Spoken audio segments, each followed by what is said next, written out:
This hip opening sequence is going to move your body towards an understanding of lotus and half lotus. To begin, lie on your back, knees bent, feet on the ground. Bend your right knee, take your right ankle to your left knee, flex the right foot, and then gently draw your legs towards you. With your left hand, wrap around the outside of the left thigh. With your right arm, hold the left thigh through the legs. Couple of breaths. Go ahead and let the top shin drop and lower. It doesn't need to be active.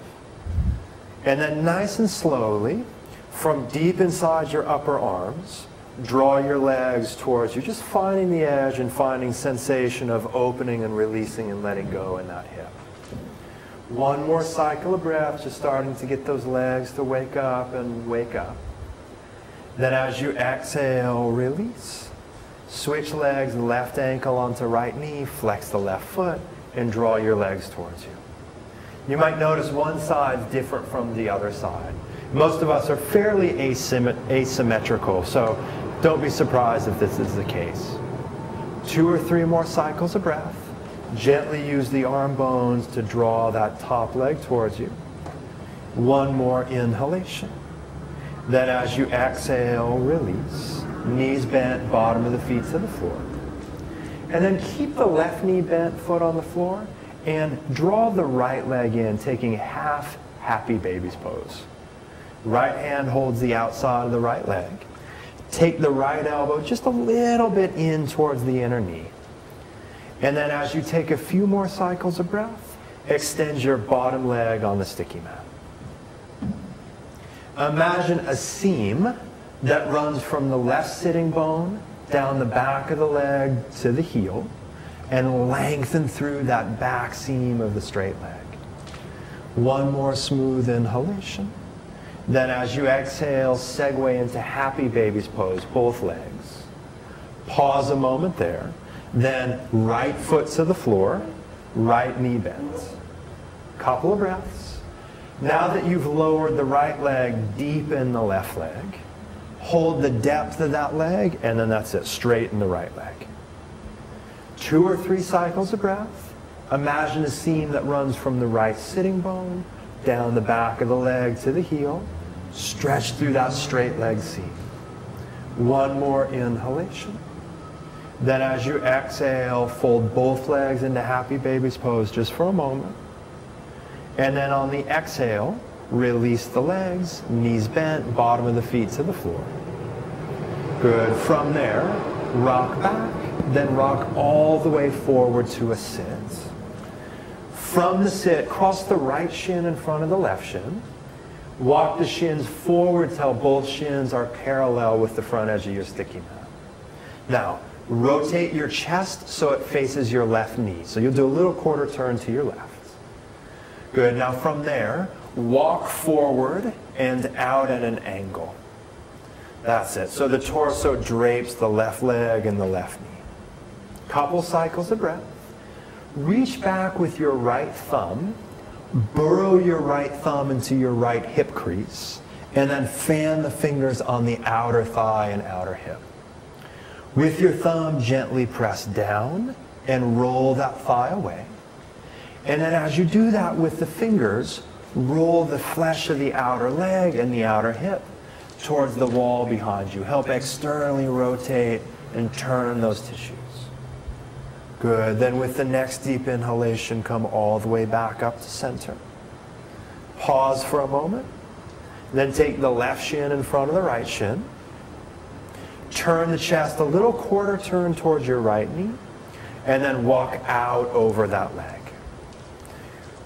Continue to elongate through both arms for a breath or two. Both sides of the waist are lengthened. That's it. And then from there, keep supporting with your right hand. Reach back, left thumb into left hip crease. Root down through that hip crease. And then turn all of that tissue away. So you help to externally rotate that left thigh bone. Help turn it in the joint, which is one of the major actions of lotus and half lotus. Now with the next inhalation, come all the way back up to vertical. And bring the bottom of your feet together into bound angle pose. Take your hands down on either side of your hips. Press your hands down enough that you're able to lift your hips a little bit off the floor if possible. Stay there for a moment. Don't press the knees down, but as the hips have lifted, let gravity drop those leg bones a little bit deeper. Now, walk your hips a little bit closer to your feet, and then bring your sitting bones back down. Take each thumb in its own hip crease for a moment. And then with the thumbs, gently press down. Rotate that skin out, turning those bones. And then from there, if you're flexible enough, walk your hands forward into a forward bend. Those of you with a little bit less easy range of movement, just have the hands on either side of the hips. Now 2 or 3 deeper cycles of breath. Gently press the heels together. Release the top of those thighs towards the sticky mat. And elongate through your waistline. With your next inhalation, come all the way up to sitting. Extend the legs forward to clear the knees for a moment in Dandasana. And then from Dandasana, sit cross legs once again. But this time, take your right ankle on top of your left knee. So making the pose much more deep, much more intense. Now for those of you that the body just doesn't accommodate this, or it's uncomfortable on the ankles or knees, you can just cross the right shin in front of the other shin. Those of you that can get the ankle on top, make sure that you get the foot all the way on top. Flex the foot so that the ankle isn't folded or sickled like so. Now from there, walk the hands forward any distance that your body can accommodate without strain. Feel the sensations in the hips, and know that when the body gets to these deep layers of sensation, we tend to grip a little bit elsewhere. Belly gets tight, jaws gets tight, diaphragm gets tight. So as you take 2 or 3 more deep rounds of breath, let that systemic tension drop, even though there's a challenge that's being presented to your hip joint. With your next inhalation, roll all the way back up to center. Keep the legs as is. Now, take your right arm up towards the ceiling. Reach up through that right arm. And then take the back of your right hand into the right arch. Now from there, slide the forearm down that arch as far as it'll go without strain. Once you get to that end range, right, where movement is no longer easy, gently press the forearm and the foot together, lengthen the waist, and turn the chest a little bit more. 2 or 3 cycles of breath. Gently press the forearm and the foot together, lengthening, folding, and rotating. Then, with your next inhalation, come all the way back up. Bring the bottom of the feet together into bound angle pose. Root down through the arms, lengthen up through the waist. Now taking another moment here, from deep inside the hip joints, gently lengthen out through the knees. And then from the back of the knees, gently lengthen the shin bones and the heels towards each other. Good. Then nice and slowly, cross the left ankle onto the right knee. And once that left ankle's on top, gaze at it. Take the foot all the way up, flex the foot so no sickling in that ankle joint. And then walk the hands forward. Little bit of time in the posture. Inhale from the nose all the way down into the hip creases, creating more space, more circulation, more ease in those joints. Good. 2 more cycles of breath. Hang in there. Slow breath, smooth breath. Then with the next inhalation, come back up to center. Reach the left arm up. Elongate that left arm all the way out of the side ribs and side waist. Then as you exhale, back of the left hand into that arch. Slide the forearm down the leg. And then with no force, Once you hit the end range, gently press the foot and arm together. Inhale, lift and lengthen through the waist. Then as you exhale, turn just a little bit more. Okay, a little bit of time in the pose. Lengthen through the waist. Turn in, breathe down into that hip. One more cycle of inhalation. Then as you exhale, release, come back to center, and pause. Extend both legs, clearing them, making them nice and long. And then for a moment, cross the legs and step back into down dog. In down dog, take your awareness to the very top of the thigh, right into the hip crease, right into that soft hollow where the top of the thigh bone and the hip joint meet each other. And with your awareness in that soft hollow, draw the joint up and back so you get maximum length through the waist, through the arms, through the legs. Then on the exhale, step your right leg forward into pigeon pose. You had to know this one was coming. And then in pigeon pose, walk the arms as far forward as they'll go. Walk the arms as far forward as they'll go. Good. Then as you continue to walk the arms forward, eventually the head's going to come down. And it's nice to rest the head on a bolster or a block or the floor. Now just a couple breaths here. Press the right shin down into the sticky mat. Rotate the left hip point forward. And then slide from the belly and from the chest forward. Good. Now that you've created that space, that length, and that depth, settle into the breath. Settle into letting go. 2 more cycles of breath. Allow a sense of relaxing into the difficulty that's present. Allow a sense of letting go of that held tension in the legs. Nice and slowly, rock all the way up as you continue to breathe. Step back into downward facing dog. Then from downward facing dog, same pose, second side. Left leg forward, pigeon pose. Back leg to the sticky mat. Then rather than just lowering down, literally walk the hands as far forward as they go, like you're trying to touch something far in the distance. And from lengthening, come down. So you're going to come down from elongating, not just dropping. And that's going to create more length in the waist, more opening in the hip. Good. 2 or 3 more breaths. Front shin gently presses. Back hip rocks a little bit forward. Belly, chest, waistline move to the front of the mat. Then with your next inhalation, roll all the way up. Step back into down dog, moving nice and slowly. Now from down dog, step the inside of the feet together. Extend the right leg up and back. Good. Now, don't worry about how high the leg goes. Instead, reach that leg. Right? So use the reach through the heel to help elongate both sides of the waist. Keep that feeling of elongation. Bend your right knee. And then turn your right hip to the right. Actually, turn both hips to the right. That's it. Good. Little bit of side bending. Drop that top foot a little bit further back. Good. Lengthening the right thigh, the right lower belly.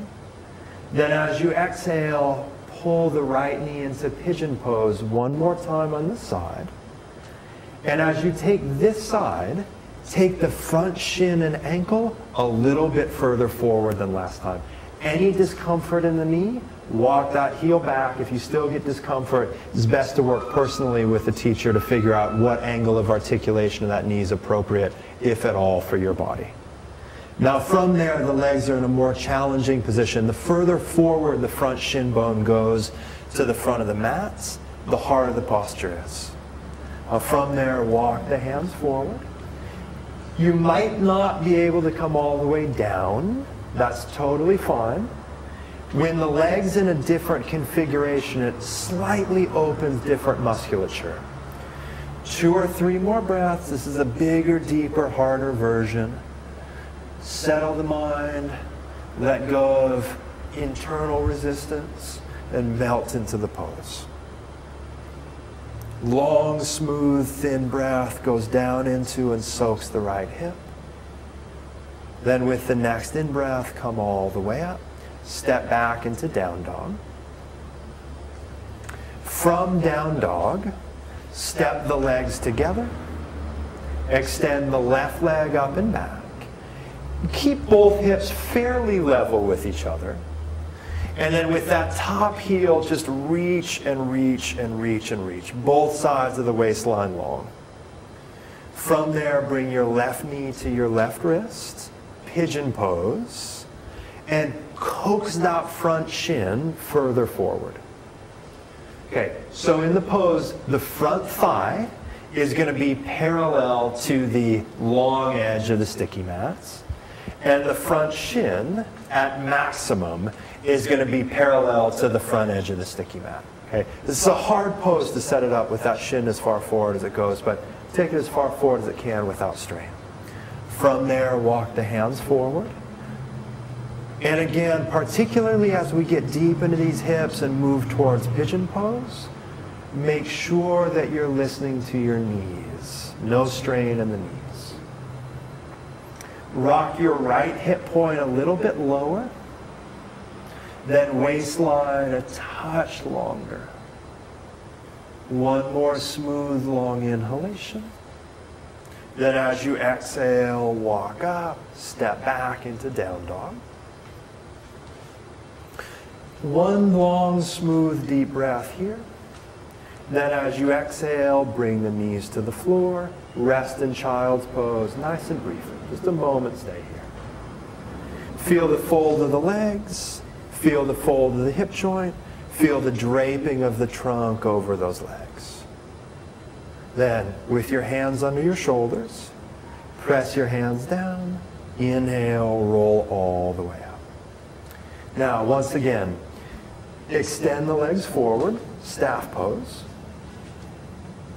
And then from staff pose, hook your right knee on top of your left knee in Gomukhasana. So right knee is going to stack on top of left knee. More or less, your right knee will be directly above your left knee. If you're a little bit tighter, there might be a little bit of distance in there. That's fine. But lower that knee as well as you can. And then heels towards outer hips. Interlace your fingers, press your palms up. Spend just a moment here growing vertically long. Then as you exhale, stay vertical in the torso. Release the arms. Interlace your fingers under your top knee. Interlace your fingers under your top knee. That's it. And then lift that knee up about 3 inches. Hold that knee there, but then with your knee, press against your hands. Couple of breaths, you'll get a nice deep part of the right hip rotators. 2 or 3 more cycles of breath. Hold the knee, pressing the knee into those hands. Good, then let go of that pressure and just slide the right foot to the outside of the left knee, preparing for Ardha Matsyendrasana. Wrap your left arm around your right knee. Then, with that arm, gently pull the thigh in towards the torso. Draw the lower belly back, lift the chest up, and then a little bit more twist to your right. Right fingertips can go behind you, and then left elbow and armpit can go to the outside of the knee. 2 or 3 more breaths. Lengthen up through the left side of the waist. Turn your right ribs, and gently squeeze that top knee in to the midline. On the exhale, release the twist. And then switch sides, left leg on top of right leg. Once there, interlace the fingers, press the palms up towards the ceiling, and grow nice and long up out of the hip joint. Ribs out of the hips, spine out of the hips, arms out of the hips. One more inhalation. Exhale, release the arms, interlace the fingers underneath your knee. Lift your knee gently up. Then, keeping the knee there, press the knee against it. As you press the knee against it, you're engaging the muscles that you're stretching, hence the deeper sensation that's present. One more deep in-breath, breathe all the way down into your hip. Then as you exhale, slide that foot to the outside of the knee. Wrap the right arm around the left knee, left hand behind you. Hug that knee in towards the midline. Then, to deepen the twist, slide that elbow to the outside of the knee. Now, particularly since this is a hip opening sequence, it's nice that we're adding a twist in here. It's good for you. But see that you're not letting that top knee drift away from the body. Hold it in. One more inhalation. Then as you exhale, release. Extend both legs forward in Dandasana. And then to start to approach lotus, it's really important, in my opinion, that we segment the movements. Okay, so we'll be really specific here. Lean back, bend your right knee, hold on to your right ankle, and pull that heel towards the buttock bone. Okay, that flexes the knee joint first, and that's a relatively stable place for the knee. Then from there, rotate the thigh out. Right, like you're going to do Janu Shirshasana. Good. Now, you've flexed and externally rotated the knee, so you're keeping the shin bone and the thigh bone rotating together. Now, holding onto that outer right ankle and foot, slide the top of that right foot to the floor. Excuse me, slide the top of that right foot to the thigh. Yes. And then from there, get the outside of that foot as deep into the hip crease as you can without strain. Now, from there, just half lotus. The right leg's in half lotus, bend your bottom knee and tuck it under you. Okay, fold the palms, gently lift the chest, and honestly feel how the right hip, the right knee, the right ankle feels. If it feels mild, like there's no lack of integration at the knee, and that it feels nice and clean, there's no strain, then you might be ready to go on to full lotus. In which case, relax the arms, slide the left knee a little bit further out to the left, lower the right knee to the floor, and then with your hands, just slide that second foot on top. Good. Feet go into hip creases. And then from there, with your hands on the outer thighs, gently draw the thighs towards each other. Just a little bit towards each other. Good. Fold the palms. And then so long as that's feeling okay in the body, take a moment here. And then walk the hands forward. Very brief forward bend, 2 or 3 breaths. It's important to honor and listen to the knees and ankles. With the next inhalation, come all the way up. Slide the feet out. Bring the bottom of the feet together into bound angle pose. And then from bound angle pose, just straighten your right leg. Slide that left heel back into its own groin.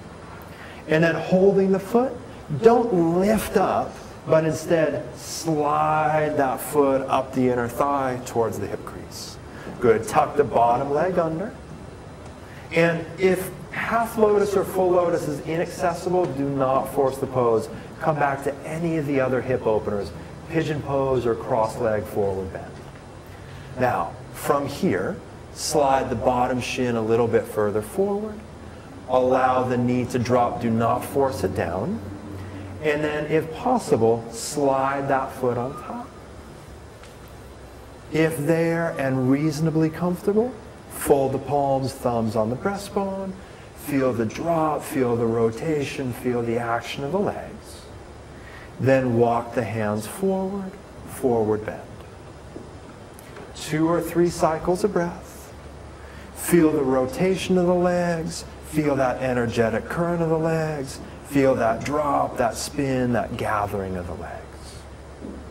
Then with your inhalation, come up nice and slowly. Don't just spring the legs apart. Separate the knees away from each other. till the feet come into Baddha Konasana, cobbler's pose. Then from cobbler's pose, take the hands to the outside of the thighs, scoop the legs together, straighten the legs forward, and then for a moment, elongate through the heels, spread the toes, and take a brief seated forward bend in Paschimottanasana. 2 or 3 cycles of breath. Elongate through the legs, through the waist, and through your breath. Settling in, 1 more cycle of breath. Inhale, slowly roll up. Pause for a moment. And then sit cross legs, hands on top of the thighs. Lotus is a hard pose that can take years to have even a basic understanding of. So know that when you do this practice, it's not just getting the pose right away. It's having a patient progression and learning the steps that create the posture. Always feel free, particularly if you get a big sensation that's local in the knee joint or ankle joint, to step back, to reassess, and to work specifically with the teacher on all poses, but particularly Padmasana. At this point in your practice, it's a perfect time for seated meditation, for Shavasana. For those of you that want to continue on with a little bit longer practice, at this point it's probably best to do a slow practice, another hip opening sequence, a forward bend sequence, or a sequence. Thank you.